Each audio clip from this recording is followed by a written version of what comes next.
so that we can continue to represent you the way you taught us.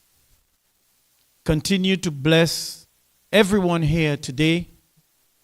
Continue to bless the spirit of higher education. Continue to be with us always. We continue to be a people that understand that without you, nothing is possible.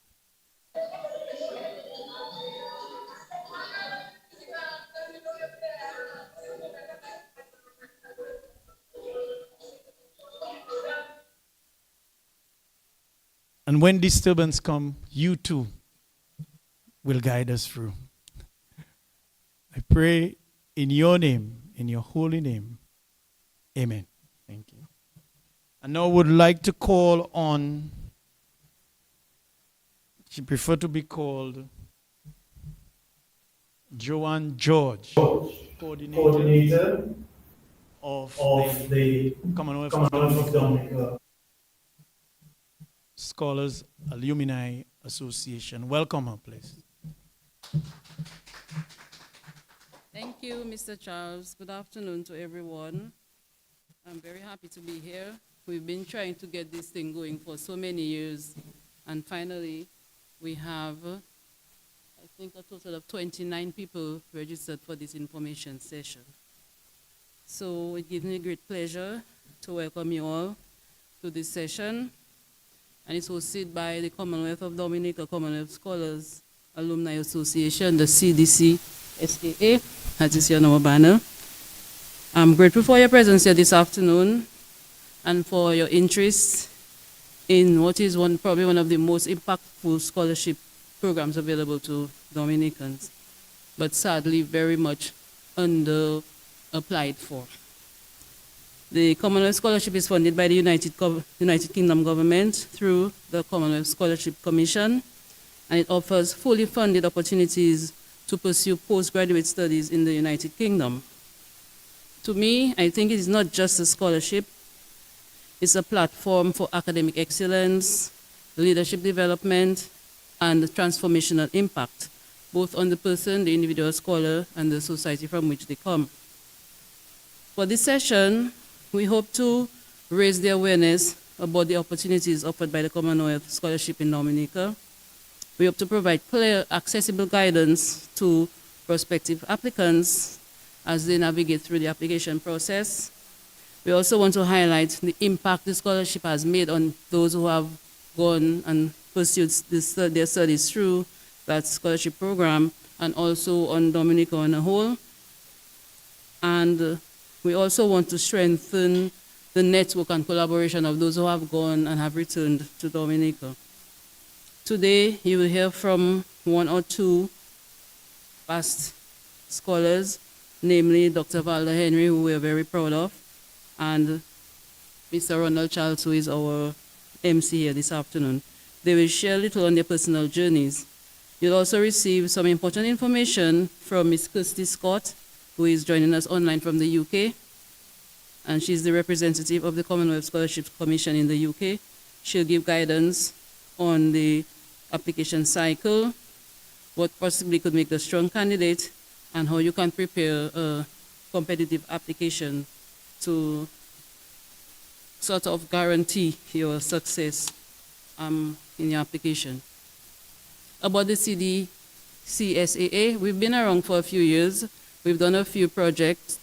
It was formed by those of us who had gone to the UK and returned, and we understood the importance of giving back to the community what we have gained from the scholarship.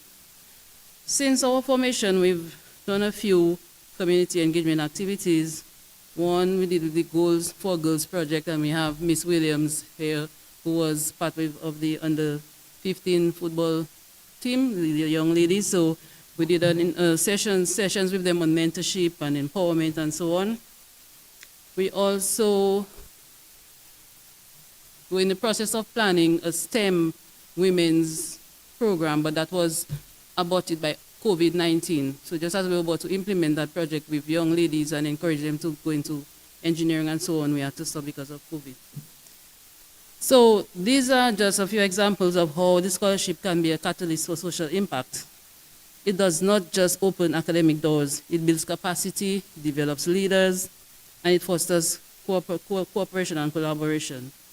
And it also empowers individuals to return home and contribute meaningfully to national development, whether in the sciences, business, education, healthcare, public policy, whatever national priorities are at the time. To those of you considering applying, whether you're a fifth form student, dreaming big, because we encourage the young ones to listen now so that they could plan long-term planning, tertiary level student exploring his or her future, or professional, those who are joining online. Your presence is a testament to the value placed on education, growth, and opportunity. We hope to leave you informed, inspired, and ready to take the next step to becoming a Commonwealth scholar. So thank you very much and enjoy the session.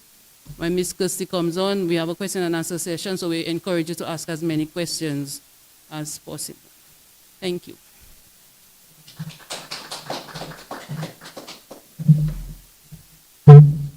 Thank you, Miss George. And sometimes she don't like to talk about it, but this is a young woman that I see no matter what when it comes for the development of young people and to give people the opportunity.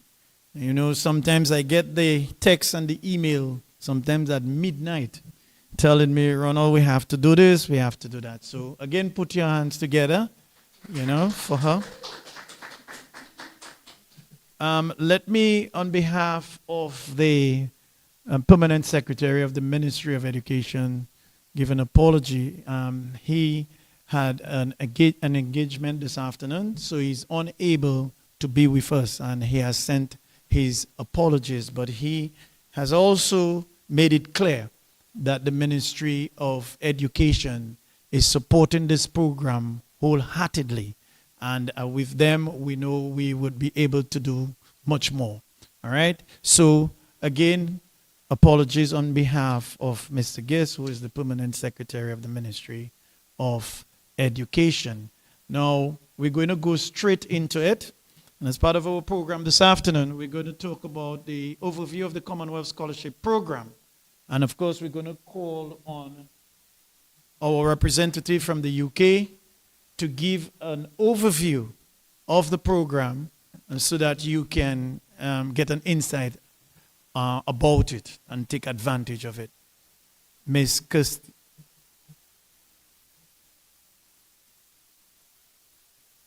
Ms. Kirsty Scott.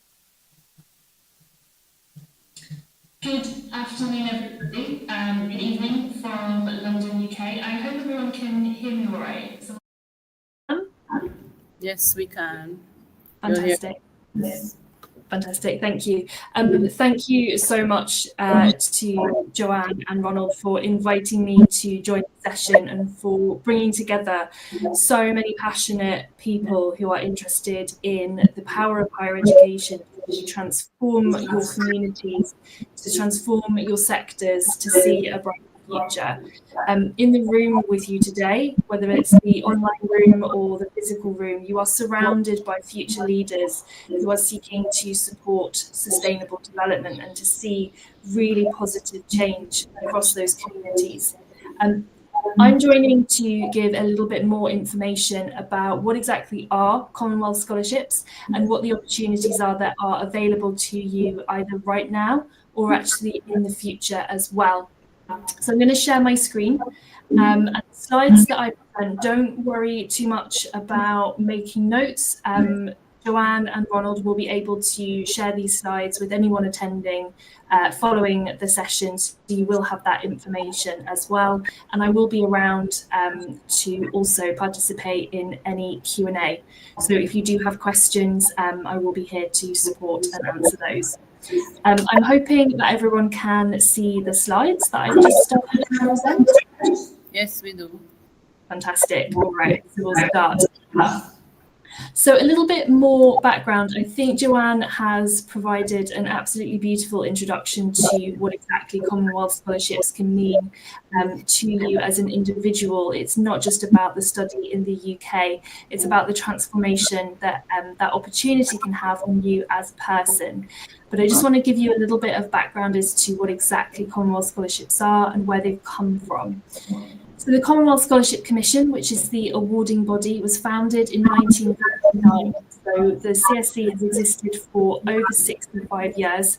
And within that, we have been offering over 31,000 individuals Commonwealth scholarships and fellowships over that period. And that is across the Commonwealth, which is now comprised of 56 nations. So we are absolutely representative of the Commonwealth community as well.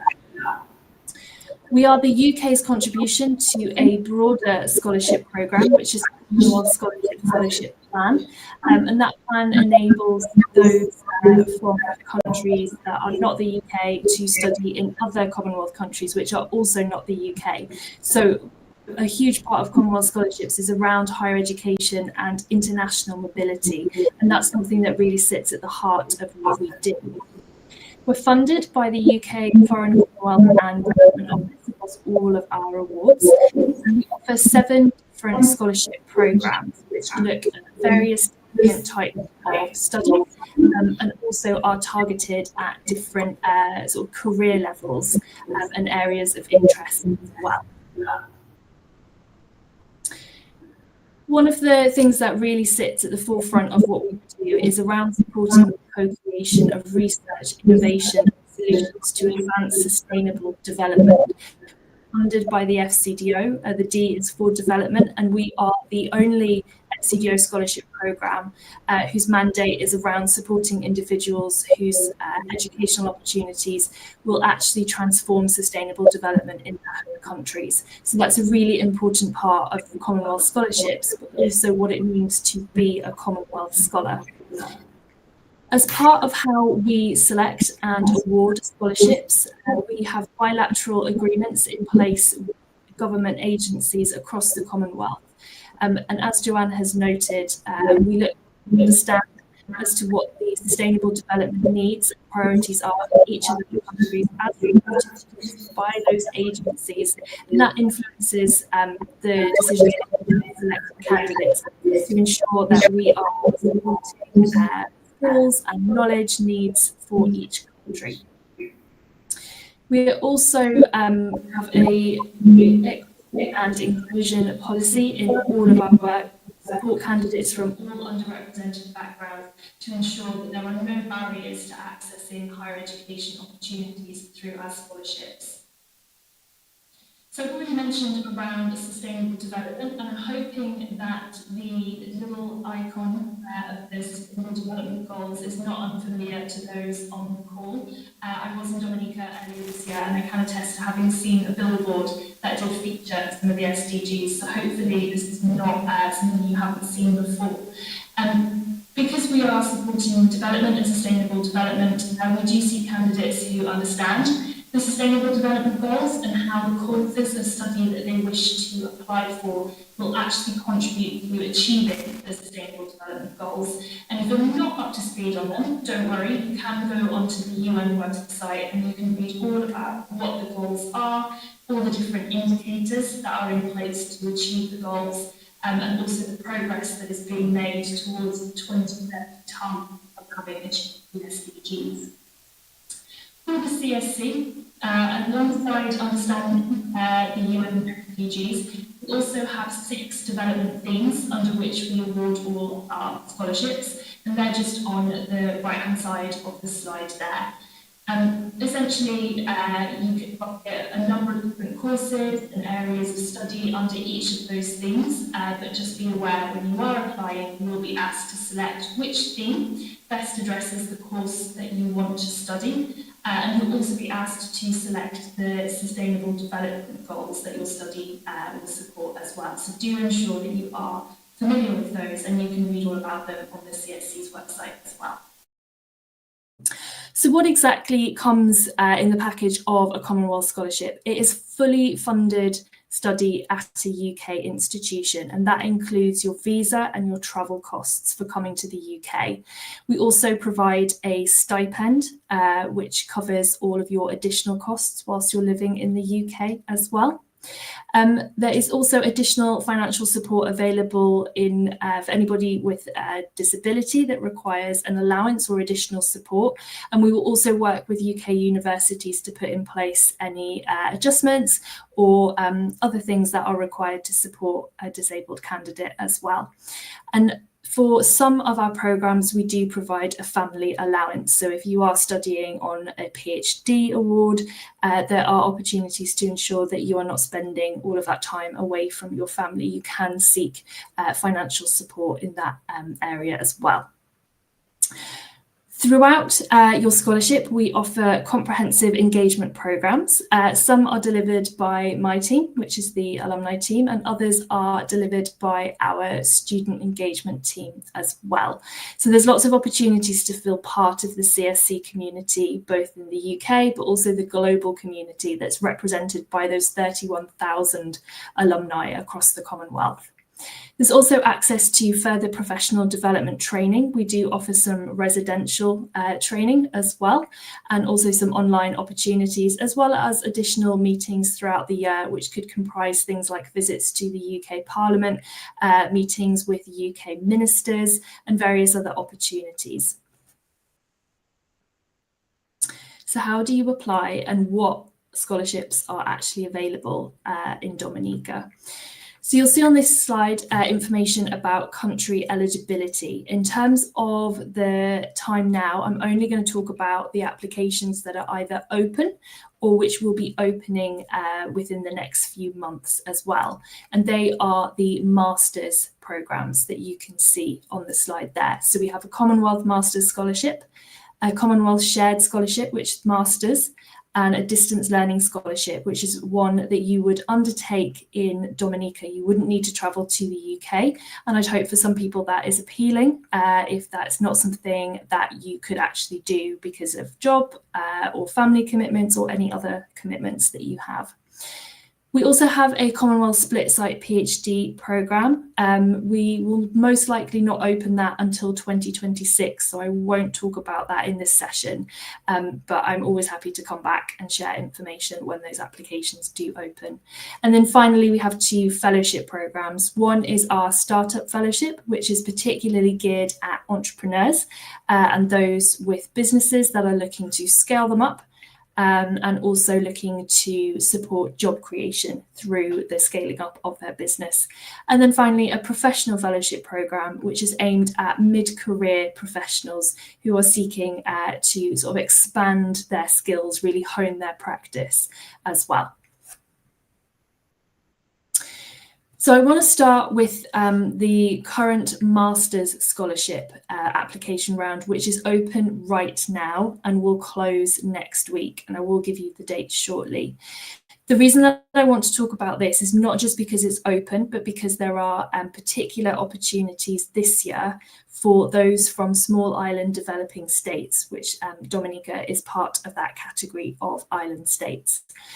We're offering this year 20 dedicated master's scholarships for all applicants from small island developing states. So this is a really key opportunity to enter into your own scholarship competition for those from small island developing states within that master's block. And each of those scholarships are designed to help deliver the aims of the 2024 Commonwealth Heads of Government meeting. And in particular, the themes that we've identified are building democratic institutions which will uphold human rights, democracy and the rule of law, building a resilient environment to combat climate change, building resilient economies that support recovery and prosperity, and building resilient societies that empower individuals for a peaceful and productive life. So if you are applying for a master's scholarship this year, you will go into the pool for the Small Island Developing State Scholarship Programme, and we'll be looking for courses and candidates who are looking to study within those four themes that I've just outlined, and who can clearly articulate the value of their course of study and their skills and expertise to that.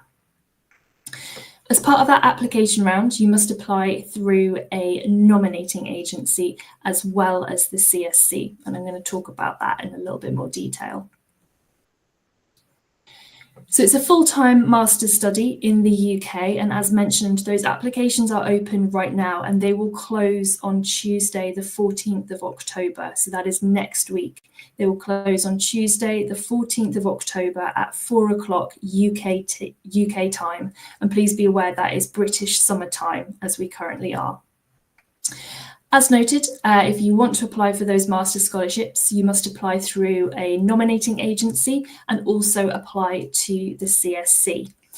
Every nominating agency has its own criteria and selection process. There is standard criteria by the CSC, and the nominators do have the opportunity to add additional criteria, but it is in line with CSC policy. And you should check with your nominating agency if there are any particular eligibility requirements or criteria at their side, and any specific guidance they can give. You should also note that a nominating agency may have its own closing date for applications. So if you do want to apply for these master's programs, you do need to firstly also look at what your nominating agency is telling you about that application window. So we work through a national nominating agency, which is typically your Government Ministry of Education, which is the case in Dominica, and unfortunately the Permanent Secretary was not able to join to speak tonight. And then also we have non-governmental organisations, NGO nominators, and in particular they support our work in reaching candidates from particular backgrounds or whose study is addressing certain areas as well. It is up to you if you choose to apply through your national nominating agency or through an NGO nominator as well. So as mentioned, your national nominating agency is the Ministry of Education. You have two NGO nominating agencies available to you. One is the Commonwealth Disabled People's Forum, and that's particularly supporting candidates with a disability, and also those who are applying to study around topics related to disability rights. And then the other NGO nominator is the Commonwealth Equality Network, and they are supporting LGBTQ+ individuals and those studying subjects and topic areas related to LGBT+ rights.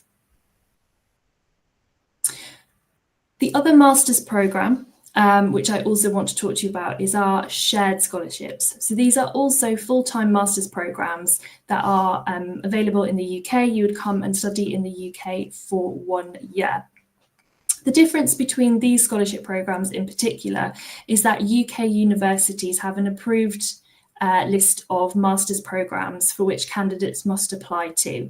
Those programmes have been approved by the CSC, because they have particular developmental focus and impact. And so if you apply through this route, you must apply to one of those programs and to the institution that is delivering that course as well. These applications will open in November. So if you are not confident, you could put in an application for next week's deadline for those master's programs for the small island developing states. There is a second window of opportunity to apply for a master's program to study in the UK, and that is the shared scholarships. I can't share any more detail at this point. I don't have the exact date when those applications will open, and until applications open, we won't share the list of programs that are available, but please do have a look at our website for further information about the shared scholarships. And then finally, a further master's opportunity that is available is our Commonwealth Distance Learning Scholarships. Again, we approve a select number of programmes offered by institutions which you would have to apply to, but you do not come to the UK to study instead. This is something that you can study alongside work or other commitments, which also might be prohibiting why you might be able to come and study in the UK. So this is a slightly more flexible master's opportunity, and hopefully something that does appeal to some of those that are joining this afternoon. Again, I can't give a application timeline for these, but they're not opening imminently. So you have time to go and research the opportunities that might be available through the Distance Learning Masters course as well. I'll just cover quickly things around the selection criteria. This selection criteria is the same across our programs. These are some of the core fundamental things that we look for when judging any application. So we look for candidate merit, so that includes your academic experience. If you have research publications, please do ensure that you are sharing those. Please provide your transcripts and information about all academic qualifications that you have attained up to now. You'll also be asked in your application to provide a plan of study. So this should outline exactly what it is about the programme that you will be studying and why that institution that you're going to study at is important and why that particular master's programme is important. So it's really crucial to understand the programme that you want to apply for and why that is something that will give you the skills and knowledge you need to then return home at the end of the study, or if you're doing a distance learning program, to sort of complete at the end of that time and actually be able to achieve your development impact goals. You should also, as part of that, keep in mind and make sure it's clear in your application that you understand what your home country's development needs are, and that again, you're linking the reason why you want to do this program back to those development needs and showcasing why you are the particular skilled candidate to undertake that study to then achieve those development needs as well. So really understand what are the development needs, why are you particularly well placed or have expertise to achieve those, and what it is about the UK Masters programme you've selected that will really enhance and support that opportunity. Is it a particular module that you'll be studying? Is it a particular supervisor or professor? Really do your research and make sure you make that clear when you're completing your application.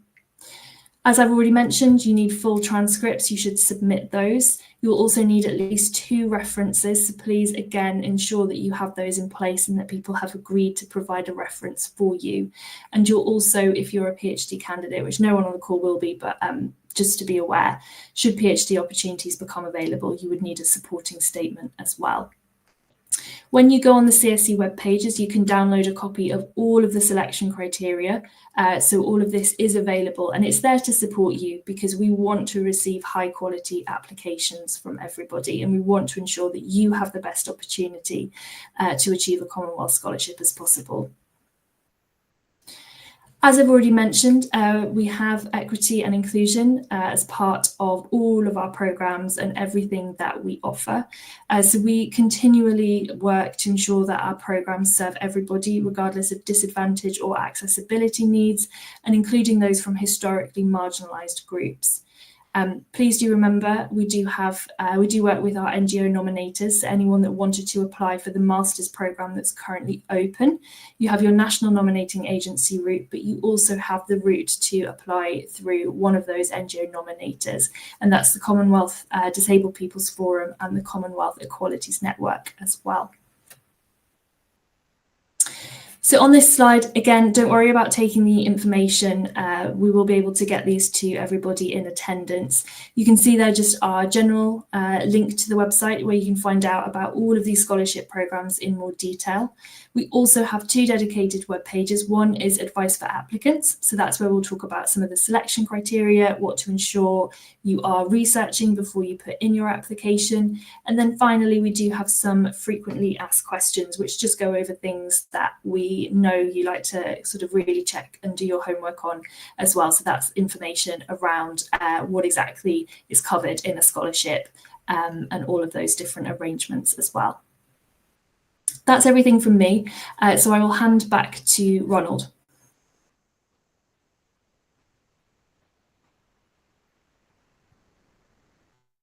Thank you, Ms. Scott. Can you, of course, let's put our hands together for a wonderful presentation. Okay, so I hope you all are taking notes, but one thing I want you to bear in mind is that the notes can be provided or the slides can be provided to you, but more so, you can always go online and get some of the information if you need to. But the most important thing is to get the gist of what is being said and to take the necessary information so you can make the necessary applications. Of course, we're now going to go to the the Commonwealth scholarship journey. And I'm just going to say a word or two as it relates to that. And I know my friend and mentor, Dr. Valder Henry, and also my teacher at Community High School, you know, and I remember the English papers she had to correct. And sometimes we used to be all around there waiting to see if we can get the results of how the English test went. But let me just say this. I think as a young person, I'm a little bit, above that now, What I used to do to be visible for help is to be heavily involved in your community. That's one of the first things. Be involved in your communities.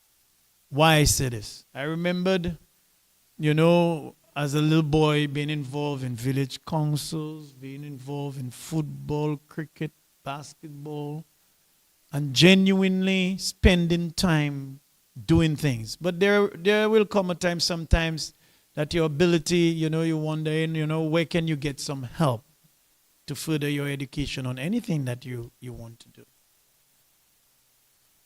And therefore, you have to get involved, volunteer your services, and do what you have to do as a young person, first and foremost. Even more importantly, you have to engage in prayers because, without this, it can be sometimes challenging. Because we have to understand that the education that we get is to be able to go back to the communities that we came from and strengthen certain areas that we can have a positive impact. So it's not just about the scholarship alone, but also with your willingness to go back and give back to the communities.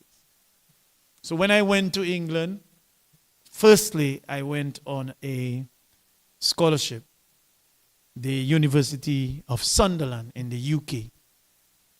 And firstly, it was a diploma, So that diploma, I sat in the class and we started doing things. And I said to myself, but wait a minute now. Why should I be going back to Dominica with a diploma? Maybe they need more than a diploma when it comes to me, because I engage in youth and community development. And then I end up making an application for this scholarship because I said I wanted to do my master's. Now let's picture it. You're in the UK doing a diploma in youth and community development. When you make an application to the Commonwealth scholarship program, while in the UK and they're saying that you're almost there, it's a little bit easier to get through. I can tell you that. So I was able, through the university, to make that application. And of course, they didn't hesitate to assist me. And some of the things that Ms. Scott said that is very true and correct is that these scholarships are some of the best in the world. You get an opportunity sometime to come back home, to get back into and engage yourself within the communities, and to even practice what you preach or practice what you're learning. And I think that is important. And so my journey was one of, appreciation for the program. And this was many moons away, many moons. So, and now to still see today that the program is still going and still trying to assist so many people in that region and all over the world. It's important to all of us. So what I will say is that it have to start, or your journey must begin with some kind of determination to do well and to help and to give back. And sometimes the application process becomes much easier. Most of these applications, sometimes they ask you little questions as to what was your involvement. And then you don't know where to start because you never was a volunteer in anything, So it's always good to do that and to get involved in community work. I like my community work because I believe there's nothing, and before I say this, there's another area of disability that I think was very, very interesting. When I did my degree program, I had to do a paper on the access of disability And then I used to have to come, or like to go back to Dominica and kind of make the analysis. And then you can see some of the challenges we face here. And you can see that, these program assist you, this higher educational program assist you to be able to have a better impact within your community. So, young people, don't sleep, huh? And the last thing I will say to you, when you are applying for anything, it doesn't even have to be a scholarship program. Read first. Read the instructions. Read what they're asking you for. Because don't ever forget that it's not just you in the capital city, Roseau, applying, and it's just one document the scholarship funders have to look at. Sometimes it's thousands. So you really have to read, be on point, be precise, and know what you want and what you're looking for, and apply in the right forms and information that you've been given. Okay? So my journey has been short and sweet because of all of the scholarship help that I am now back in Dominica as an attorney at law. I still do my youth and community development. I'm still involved in community work. And again, I will continue to do just that because I think Dominica and all of us need those extra, persons with the ability and educational background to be able to have a better impact on our society. Okay? Thank you. Put your hands together for me now. Little thing, don't put it too loud. Just, little thing. All right. So now it's my great pleasure to welcome Dr. Valda Henry again as part of our alumni association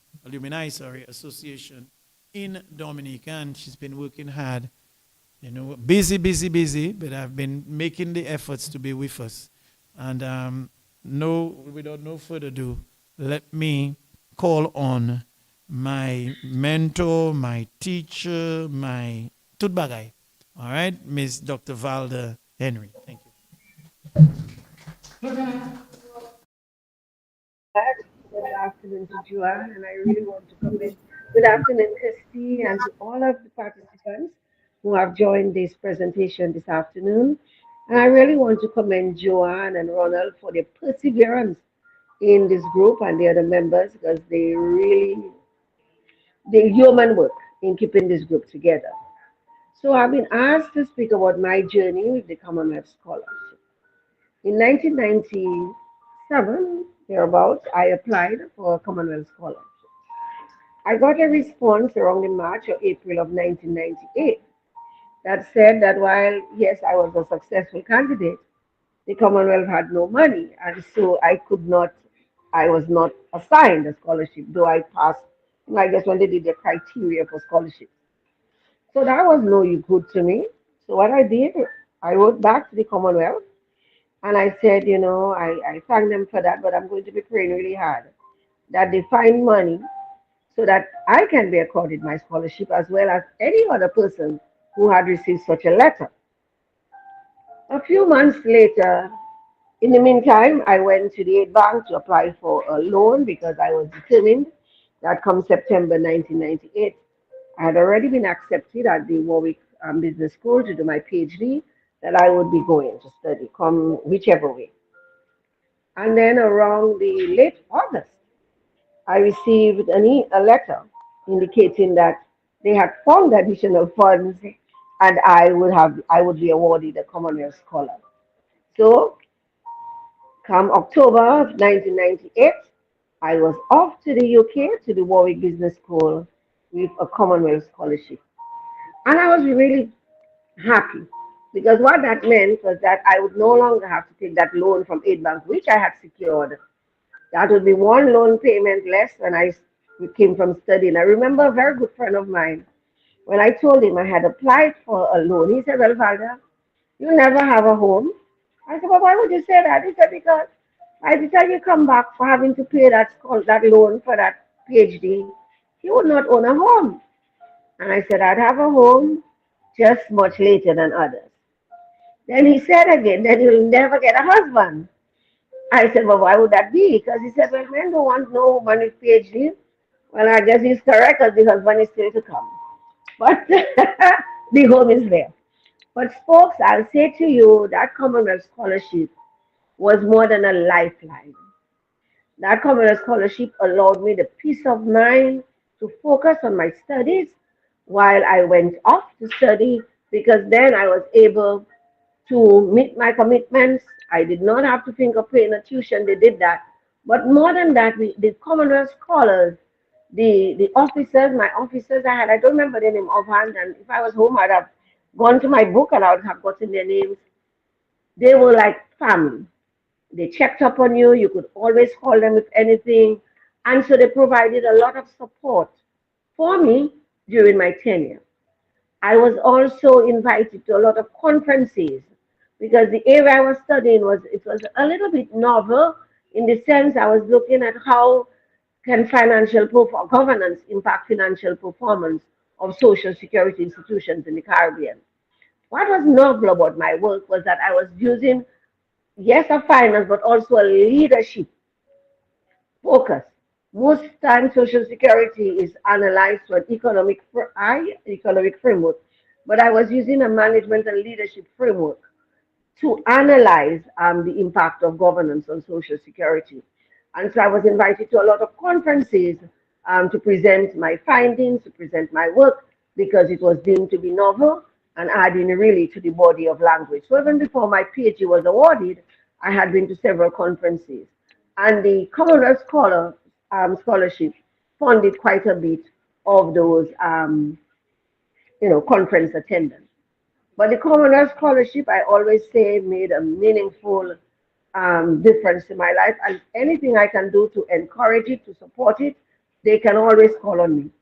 Because I came back, and from that, after my PhD, I went into my family's consultancy firm, Rico Inc., and a few years later, I branched out on my own as VF. And while now I am at the ECCB and I had to give up, leadership of VF. I'm proud to say that VF, in fact, November 5th would give it 20 years unofficially, and come March the 8th next year, it will be officially 20 years. VF has now got under new leadership of Mrs. Jolie Newton. She took office on September 1st, 2025, and I'm really pleased about that. So VF can go on its own journey. It's like an adult now doing its own thing without me. But the Commonwealth Scholarship was so critical for me. Aimed at my PhD, aimed in that area, again, I was able to contribute a lot.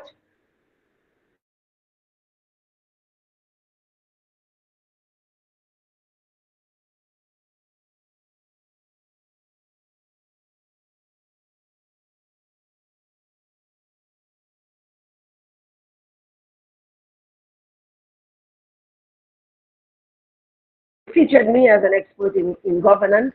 I've done again several work in governance. I've gone to several conferences across the world. I've been recognized as an expert in governance from organized ILO, these other organizations that have been invited.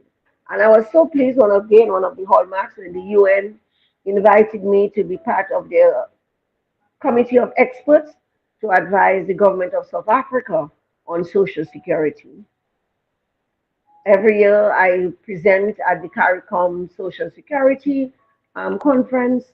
I also represent the bank at many conferences, including the Central Banking Conference. I am due to head off shortly to make another presentation. And most of that would not have happened without the Commonwealth Scholarship. And I think, yes, I would still have gone to study because I told you I'd secured a loan. But can you imagine to not being able to come back to have a student loan for that magnitude? So the Commonwealth Scholarship truly a game changer, but not just in my life. And for those of you who know what VF Inc., which is like my child, my first child, I call VF Inc. VF Inc. And it is part of that is one of the reasons why VF Inc., even when I formed it, we have lots of give back programs. The youth series, which we have hosted for more than 15 years. the Phenomenal Caribbean Women Symposium, the Phenomenal Caribbean Men Symposium.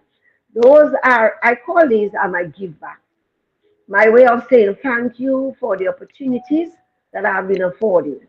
My first degree, partially funded by the Canadian government. My second degree by the British Council.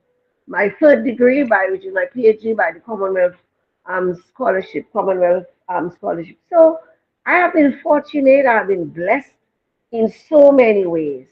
And that's also my way of saying thank you to the Commonwealth. And so, for those of you listening, I want to encourage you. While Tuesday is the deadline, and that may be tight, to encourage you to try to meet it. But if not, there is a November window. And for those of you, and in my time that didn't exist, those of you planning to also do your master's by distance learning, you also have an opportunity to be awarded a Commonwealth Scholarship. That did not exist in my time, as well as the fellowships for entrepreneurs and the fellowships for professionals. That did not exist in my time. So take advantage. And in fact, when I graduated for 2 years, I actually went, the Commonwealth invited me to come to, every year they bring in all the scholars for a weekend in London and their presentations, their conferences, and so on. And I have presented at two of these conferences. I think one year was 2007, I think it was, and maybe 2003 or 2004. So the Commonwealth Scholarship, truly a major, major um, impact in my life, and I will continue to support it in whatever way I can. And even to you students who are thinking of applying, I stand as a mentor. I do a lot of that, mentorship and coaching, for any guidance that you may need as you plan your journey for further education. Thank you.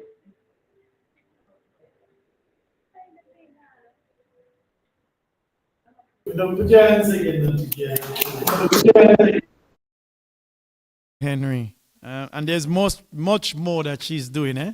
She have the whole of community high school taken care of too during our time, the likes of so many of us. So we always, when we see her, we get motivated in one way or the other. So right about now, we're going to go straight into it and the details of the Commonwealth Scholarship. Of course, we again ask Miss Scott, our representative, to deliberate on this aspect.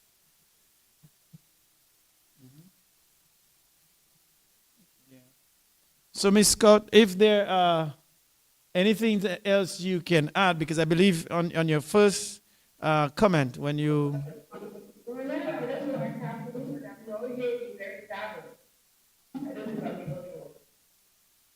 Say that again.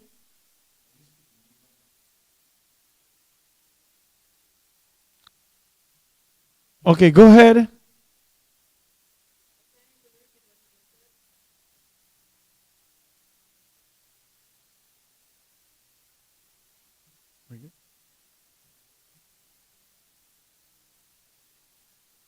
Okay, Miss Scott.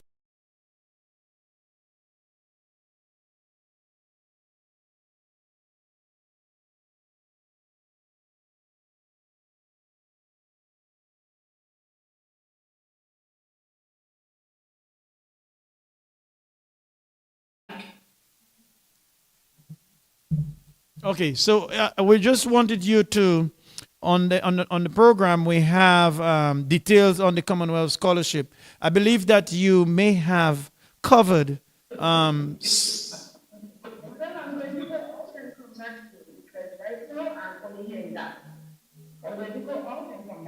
Okay. So if there's anything else, because you wish to elaborate on, no, you can do that first before we go into the question and answers, because I know that there are some students who would be, they'll have a lot of questions. Thank you. Thank you. Yeah, absolutely. I think all I would, and again, I think everyone has covered this. Balder did it really well, is that there are 3 application windows really open to you for master's scholarships. And all I would say is that these programs are embedded in our delivery as well. So there, if you're not looking to apply this year, please do remember this information for future years to apply, particularly around those master's scholarships as well. And the fellowships, we can be sharing information when those opportunities open if they're of more interest to anybody in the room. But I'm really happy to take your questions if you are thinking of applying for the 2026 academic intake for any of the programs I've talked about.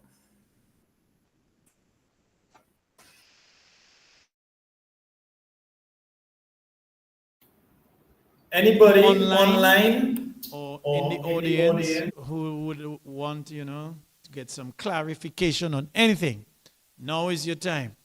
Do not wait when we get off the program and then asking me too many questions. I'll tell you, well, you had your chance. Okay, you could come. Just come here so that she can hear you and see. Just give you a question. Hi, good afternoon. Thanks for sharing the information with us. What I wanted to know is, do you need to be accepted by the university first before applying for the scholarship?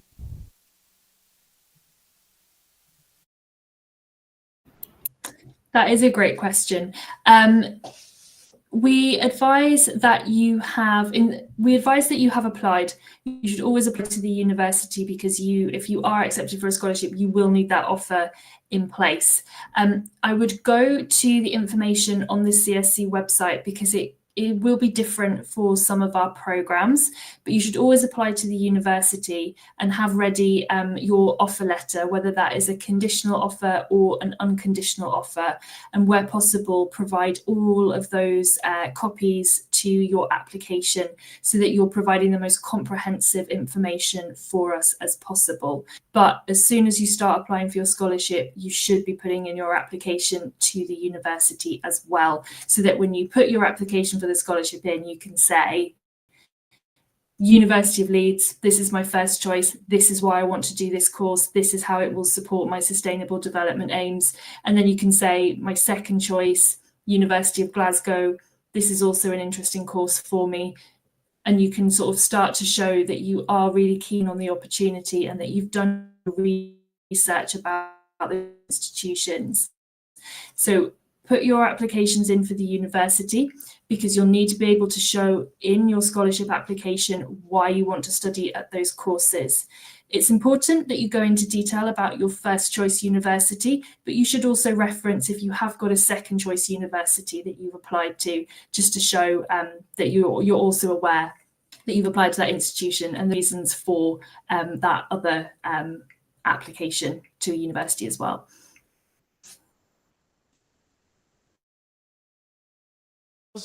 Any questions? Now is the Now time. is the time. We have a question from Naomi.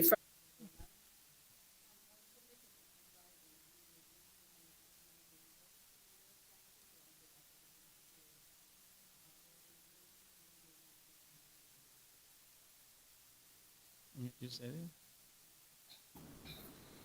So I can't speak on behalf of the Ministry of Education and its nominating route, but please be aware that the CSC applications will close on the 14th of October, and you must apply to the CSC as well as through your agency. What I would advise is, if you are looking to make that 14th of October deadline, that you go and have a look on the ministry's website as soon as possible, ideally today, and just see whether or not they have the same application window as the CSC, or if it is a slightly earlier deadline than that as well. But please also be aware that you do have the shared scholarship route, which will open in November, where you don't have to apply to the agency, but you will have to apply to the CSC and the university programme that we have selected as well.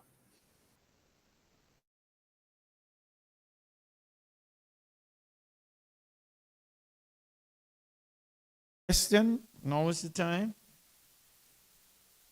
Of course, you can always send us an email.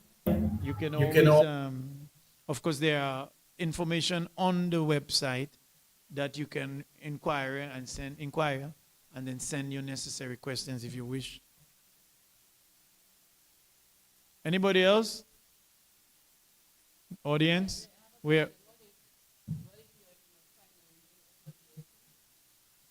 And you will complete May. What are your options? So if I've heard that correctly, you're in your final year now, so you'll be graduating in Like May, September next year.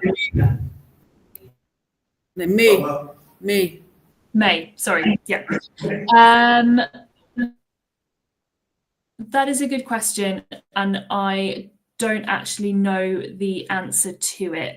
I would advise, if you're in that situation, that you drop the CSC an email about the possibility of applying for a master's scholarship without being able to submit your academic evidence that you have actually completed your bachelor's, your undergraduate. That's something that I would advise that you email us to get clarity on, because it's not something that I have come across before, but that doesn't mean it's not possible. Okay, and another thing, what if you send in your applications, let's say for next Tuesday, but there are outstanding documents? Are people allowed to submit their documents even after the deadline? So you put in your initial application before the deadline, but maybe you need to get your transcripts or something. Is that allowed? That's a really good question. And again, there is full information about what you have to submit by the deadline for each of our different programs on the website. So please do check what information and what documentation you will need to submit alongside your application. It is different sometimes for our programs, so you do need to go and read the information. And if anything isn't clear, please do email us, but do have a look at the information that is on the program pages and also the FAQs as well, because they will provide guidance around documentation. But the more things you can have fully submitted in your application form, that is always the better position to be in. Okay, so if somebody is successful, when should they expect to get their like the award later? How long is a piece of string? So it depends. There's multiple different factors and multiple different deadlines that will happen, but typically we would notify candidates in June, July time. And I can't give anything more firm than that. Also, what are some of the other requirements from somebody who has received the scholarship? So if you are successful, then obviously huge congratulations. You will receive a notification of award letter from the CSC, and that is simply what it says. It is a notification that you have been selected, that you've been successful. It will outline and confirm the program that you've been successful for. So it will say, Masters in Biochemical Engineering at University of Liverpool. And then it will outline next steps that you need to do in order to confirm that you will take up your award. Once you have that notification of award, you need to follow all the instructions of what you need to do, because if you miss deadlines, you will lose your scholarship. It's that simple at that point. Once you've submitted all of that documentation, you will then receive a confirmation of award letter. And that outlines further information about kind of your visa process, your travel to the UK, what you need to do next in terms of making your travel arrangements, contacting your university, and things like that. So June, July is when the outcomes typically go out. And if you are successful, you get that notification of award, and that outlines what you have to do to secure your scholarship and then receive your confirmation of award. So for people with children, families, what should be done? What are the arrangements in terms of care, education, and so on?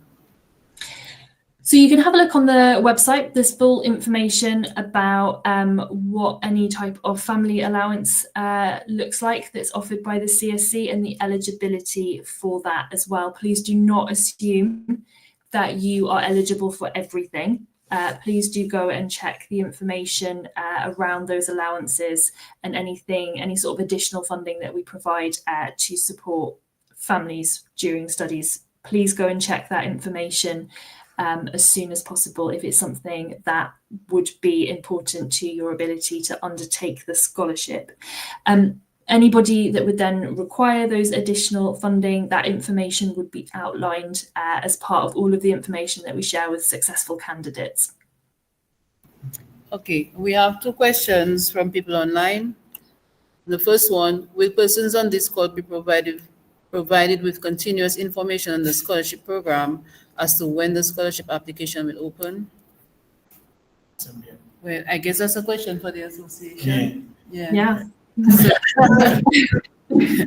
I can, so just as a bit of background, so with Commonwealth scholarships, we rely on our alumni network to provide information when our scholarships open. So we always, as first point of contact, our alumni associations are notified. So when shared scholarships open, I will email Joanne, Ronald, Lester and Alison, who are also part of that association, and notify them, and then they will disseminate the information to you. If there is appetite for another information session, I can come back and talk more about those scholarships that are open. So please do liaise with Joanne on that, but we will make sure that those information channels are open with our alumni. But what we've been doing in the past, well, for me, when we receive the notification from the commission, I share it with those I know on WhatsApp, on Facebook. We've not had many people really going through the application process. Some people have asked questions, but they've not followed through in terms of applying. So this time we have about 30 email addresses. I'm hoping, well, I plan to, once the notifications come out, to share. Because what happened with the registration, we have a spreadsheet with the information that people shared, and that includes the email address, so that will be kept. So most likely, yes, you will receive additional information in the future. So what we really wanted is to get people to apply. The scholarship is a very, very good program. For me, I left in 2008, came back in 2009. I left with my son, he was 8 years old at the time. It was a very good experience for him. And I would really advise people to take advantage of the opportunity, because the transformation for yourself, personally and professionally, I don't think it can be matched. Right? So this is one of the reasons why, as I said earlier, that we're doing this information session, so that people, I think people probably did not believe that the Commonwealth Scholarship actually provided the kind of opportunity that it does. So we wanted to make it known so that people would be encouraged to apply. So we will provide you with the additional information. The second question, what if your course starts in January 2026 and payment deadlines are February? I'm not sure. Yeah, she was in. So it would be, it can't be for January 2026. If it was a course, if it was a program that started, if it's a program that starts in January on its annual cycle, so say you applied for the 2026 scholarships, which are what's opening now, the masters or the shared and the distance learning that's coming up. If your program, if your course of study didn't start until January 2027, we do have January starts as part of our cycle as well. We are aware that some programs don't start in September and October as part of the sort of normal academic calendar. So that is something, again, that is you would be outlining in your application. But January starts are not uncommon at all, but it would be for 2027. You couldn't apply now for a 2026 January start. All right. Okay, thank you. So, I was going to ask Joanne, as you said that you're going to be flying, and so is it difficult with the criteria and so that they can turn off to people? That's why they're not applying? repeat the question. Because did you hear the what she asked me? You heard it? You heard the question? Yeah, is it difficult to apply? Yeah. That's what I heard. Is that right? Yes. Yeah. So It's not, yeah, it's not difficult. We provide the selection criteria because we want you to do well. We want you to put in the best application that you can, and that's what that selection criteria. That's why we share it and why we provide that guidance. It's hard, absolutely. It's hard to put down on paper exactly why you want to do this course. It's hard to show your professional experience and your expertise. It's hard to convey sometimes exactly why that's important or exactly how that meets a development need or priority in your country. But what we need to see is that you know these things, that you know why your expertise or your experience so far, whether that's academic or work experience, that you know why what you do and what you know is important, and that you understand, for example, in Dominica, that it's about climate action, it's about risks and hazards as a result of disasters. It's about, you going and doing a master's in disaster management because of X, Y, and Z. And the particular skills that you'll gain on the course mean that you will become an expert in your country to address those things. It's about you being able to show all of those connections and why you're important to all of those connections. So that is hard, and we appreciate that. It's very difficult to get down on paper with a word count that you have to do it within, but it's about doing your research. The application form is designed to help you fill it in. We've shared the selection criteria, but it's on all of the candidates to do the research and to understand what we're looking for. So again, you're in a room right now, you've got Joanne and Ronald, you've got Valda online, you have a community of Commonwealth alumni that if you ask them for help, they will give it to you because they want you to do well as well. So if you want to write something and ask somebody to read it, use the contacts that you're making right now in the room. That is a really important part of being a Commonwealth scholar and alumnus, is being part of that community. And as we've heard, that community gives back. So it's hard, but put the work in and make sure you put in a quality application so that you get the return on the amount of effort that you've put into that, and use the people that you're meeting in the room today to help you do that. Right, so I want to support that too, because this is one of the objectives of today, is to make ourselves available for guidance, mentorship. So if you need assistance in the application process, we've done it in the past. I've actually helped one or two who have gone, like 2 people who have gotten the scholarship, actually help them. So there's a statement of purpose that you need to write as part of the application. And what I found is when I did mine, because I had a passion for what I wanted to do, because I did development studies. So I was really interested in project management, project development, social programs. And the focus at that time was either the millennium, or I think it's the Millennium Development Goals, because that was 2008. So the strategy was to look at these goals, look at what I wanted to do, what I enjoyed doing, and then putting it in the statement of purpose. So you look at what Dominica needs, you look at what you're interested in, and because you have the passion, you don't even have to make much effort in writing the paper to explain what you want to do. It will just come naturally.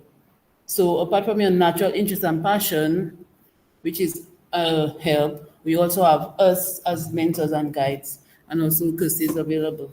And one thing I would add, and of course, Miss Kirsty said, do your research. One of the research that you should do is to find out what are the priorities, the governmental priorities for Dominica in terms of education, in terms of projects, in terms of, so if you know that is a priority, obviously it would help in the application because it's on a wider scale. So try and, do all the research you can, all right? And then do the necessary application, Remember, scholarship is what we call in local parlance free money, So I know all of us, a lot of young people face the challenges of finance, So, it cannot hurt you to do your research, do a proper application, make sure you know what you're about, and then send it in. Because all you have to do next is wait. And hopefully you might get a call that is very, very satisfying, But don't just do the application for application's sake. Because if you do that, then more than likely you will not, the aims and objectives of the program, you may not meet it because you were just sending in documents. So try and think of what you're doing. Look out for, I would urge you to go on the website and just read. Read all what you can on that program, and you'll be surprised the amount of information that you can get and to put yourself in a better position for application. About the reasons we think people are not applying. I've always been asking myself that question.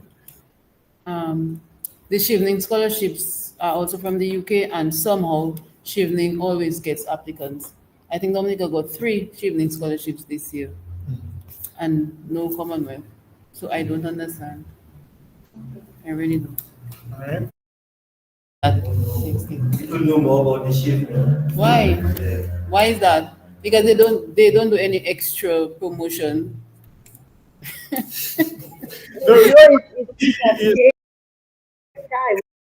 in the late 90s, it was more the Commonwealth scholarship rather than Shivling. In fact, it was not until I got to England in studying that I knew about the Shivling scholarship. So maybe the alumni are a little bit more vibrant than us, or more active, so we have to do some more work. But in my time, the Shivling was Dominica. If you go back to the late 90s, thereabout, Dominica had 0 Shivling scholarship. It's just in recent times. So maybe it's promotion, and maybe because we did not apply, we have a larger quota now or something. But you are doing great work, and we just hope that this outreach today reaches a lot of persons who will continue, who go and tell others about it, so that they can, apply and consider the Commonwealth scholarship.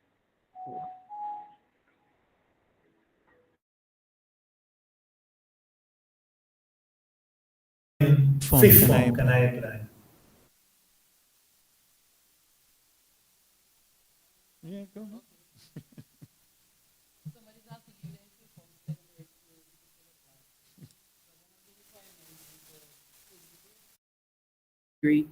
So you cannot apply, but you can prepare yourself for application when the time comes.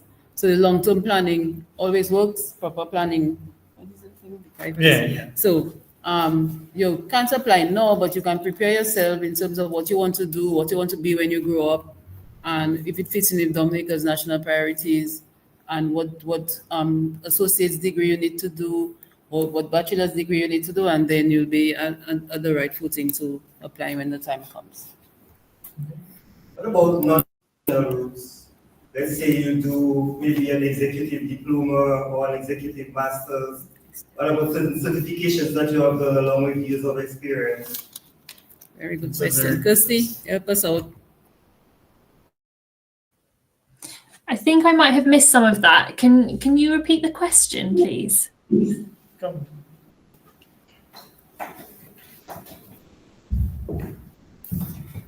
I was asking, what about non-traditional routes? Let's say maybe you've done executive diploma or an executive master's, or you have certification in a field along with several years of experience.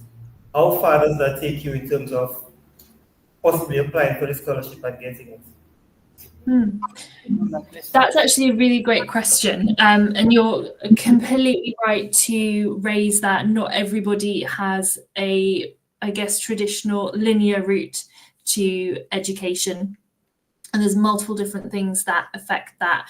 I think I mentioned in the slides around our equity and inclusion and that access, and that we do support candidates who perhaps haven't gone through those traditional routes through education. And we do sort of have different ways in which we measure some of that information. What I would say is, if you were to be applying without an undergraduate degree, I would go and have a look at the information on the website and potentially get in touch with us direct about what, if any, qualifications we would accept as opposed to an undergraduate. What you might be interested in, depending on kind of the career that you've had and other sort of educational opportunities, you may be interested in our professional fellowship program. That could be something that perhaps sits better in your professional development. The applications for those fellowships aren't open at the moment, but again, do go and have a look on the website and do a bit of research about, we have 7 programs. You can go and do your research and see actually what fits best with your needs and with your professional or your educational background as well. So have a look at that, and if it's still unclear, do get in touch with us. But we are committed to ensuring that everybody has access to education, regardless of sort of anything that might have disadvantaged or impacted the education that you've attained to date as well.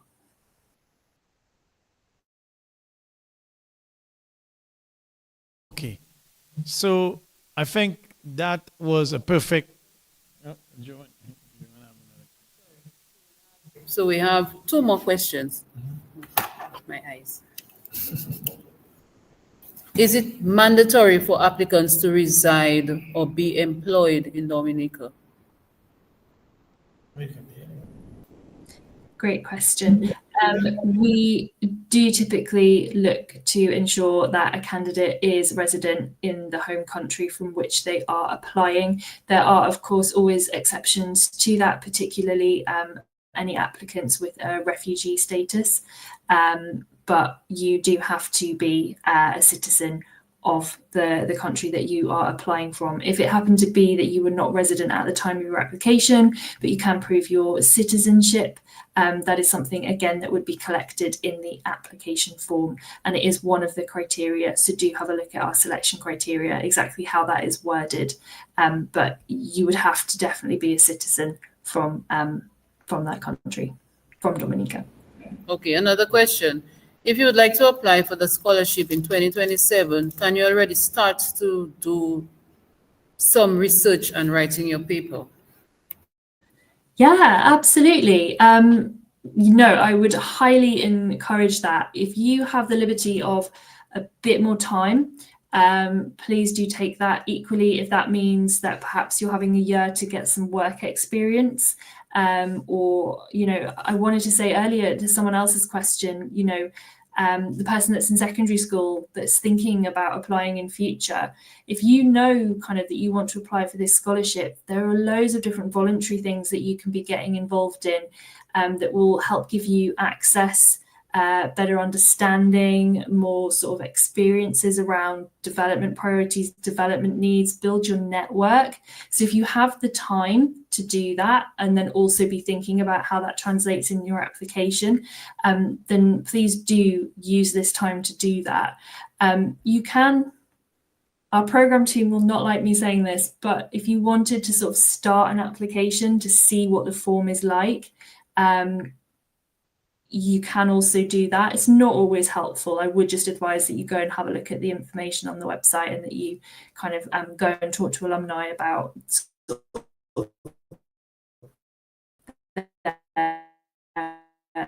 their guidance. Equally, I have said there are 3 different master's scholarships kind of open to you. Using on Tuesday, it does not stop you from applying for the shared scholarship round when that opens in November as well. And equally, if you were interested in distance learning, you can also apply for that scholarship. So there's a huge window of opportunity. But yeah, if you can wait till next year and use that time effectively, that's a really good plan. Okay, we have one more question. I think that's for us as the association.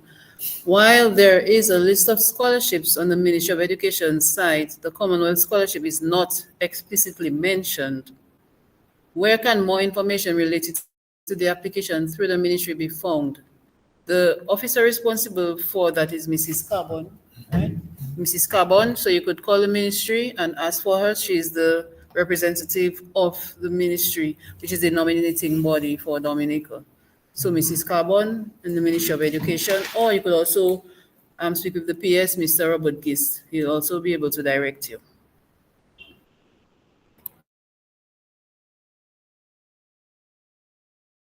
So I believe that is the final question. Any more questions from those present here online? I'm not sure if we have any more questions. That's about it. Okay. So, of course, we reached the end of this I call it the starting point for a lot of applications in the Commonwealth of Dominica. Yes, miss. Yes, miss. You know, provide the confirmation, because what I had done also before, I had also like applied to various schools and I had gotten acceptance, and so I was able to get into a school that I had applied before and who had accepted me, accepted me. So I don't know if that is still a route. So Kirsty could maybe confirm that. Um, yeah. So Kirsty, could they apply for schools before? And if they got accepted, and they may get into the school that they had applied for? Or is it now the Commonwealth Commission would find them a school? Oh, okay. Yeah. So you should apply for, you decide that you want to do a Commonwealth scholarship.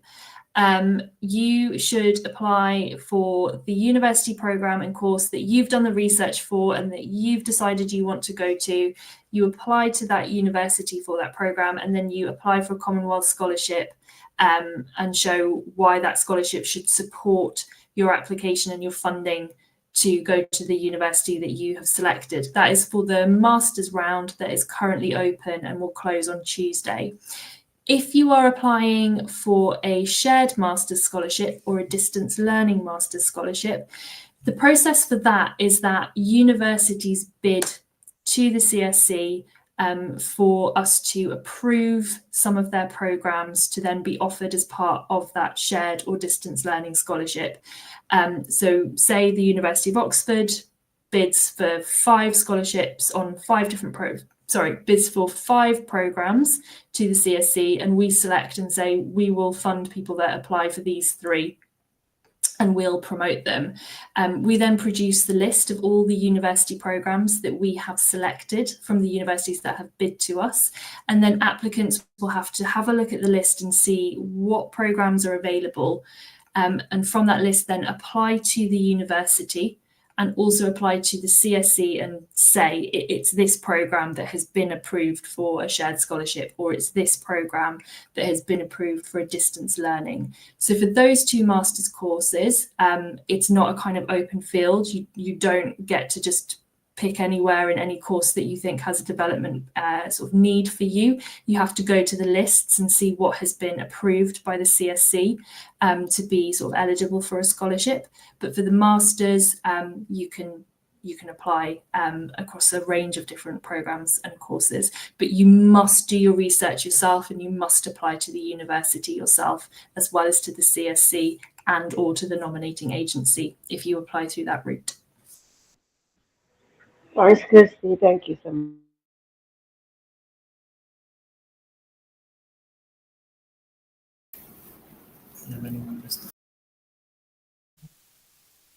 You can always send us questions too, huh? Today is just a first session of many to come. Oh, online? Okay. Do applicants have to be resident in Dominica? She answered that. No, the person just asked. So no, it's a good question, and I have. You're hearing what I'm saying, that every program is slightly different. So you're right to ask the question about a different program. Absolutely. No, thank you for saying that. So as I've mentioned before, you have to be a citizen. For all of our programs, you must be a citizen of your country. So you must be a citizen of Dominica. I would then advise that you go onto our application pages and check if there is any additional criteria around where you are resident. As far as I can remember, it is that I think you should be resident, but I would say you need to go and check that information for yourself for each of the programs, because it will be listed. Okay, thank you. Thank you. All right, so here you have it. We had some wonderful questions, some beautiful answers. You know, some persons that are going to, after tonight, research like crazy, you know, to get into it, and then hopefully some of you will reach the deadline for Tuesday the 14th, or you will choose other dates that you think you can take your time and do what you have to do. All right? Let me, on behalf of Dominica, and of course our coordinator, the Dominica Aluminum Association, and thank everyone for being here this afternoon. Let me again extend a special thank you to Dr. Valda Henry. As you know, she's a very, very busy person, but made some time to share her experience with us this afternoon. Let me again thank our host and our coordinator, of course, Miss Joanne, for doing a wonderful job and getting us here today. Let me again thank the media, because you need the media to spread the word, And of course, you can now go on the DBS Radio Facebook or their YouTube channel and be able to get that information back again, so you can review some of the concerns that you have. Let me again say our representative, our CSC representative, Miss Kirsty Scott, for taking time off, because in the UK it's way above us in terms of time. 5 hours ahead, I guess. 5 hours ahead, and yes, she's up here doing this, and maybe not just for Dominica, maybe almost 52 other countries she would have to entertain that kind of questions and concerns. So I really, really, really want to thank her for taking time to at least be part of this session. We are all grateful for today, and we thank the Lord for a wonderful afternoon, of course. And congratulations on all of you who made the time out today to come and listen and get the information that you need to make yourselves a better person, I wouldn't say a more important person, because all of us are important, but to have a big impact on Dominica and the rest of people in general. So thank you. And of course, we have slight refreshment for you. I'll say lastly, do not keep the information for yourself. Share it with your cousin, your auntie, those that have the necessary qualifications and may have some difficulty in finance and, to be able to go to the next stage, and share that information. Get in contact with us, and let's all be, let Dominica have a lot of applications in there. So the whole of Dominica will be benefiting from it. All right?